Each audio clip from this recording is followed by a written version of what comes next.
இரண்டாவது பதிகம் 15வது பாடல். நீரின் மல்கு சடையான் விடைய நடையா தம்மரன் மூன்றும் சீரின் மல்கு மலையே சீலையாக முனிந்தான் உலகுய்ய காரின் மல்கு கடல் நஞ்சமுதுண்ட கடவுள் இடம் என்பர் ஊரின் மல்கிழவர் செம்மையினாள் உயர்வெய்தும் புகழூரே.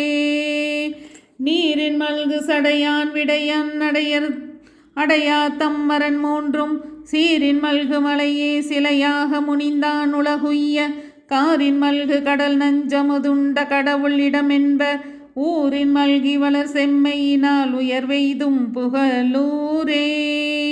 நீரின் மேலதாகிய கங்கையை சடைமுடியில் கொண்டவன், இடப வாகனத்தை உடையவன், நன்மையடைய மாட்டாதவர்களாகிய 3 கோட்டைகளையுடைய அசுரர்களை மேருமலையை வில்லாக கொண்டு முனிந்தவன், உலகம் உய்தி பெரும் பொருட்டு பார்க்கடலில் அமுதம் கடையும் போது தோன்றிய நஞ்சினை உண்டு கண்டத்தில் இருத்தி காத்தவன், அவனுடைய இடம் ஊர்களில் திகழ்ந்து நல்லொழுக்கத்தினால் உயர்வடையும் புகழோ. திருச்சிற்றம்பலம்.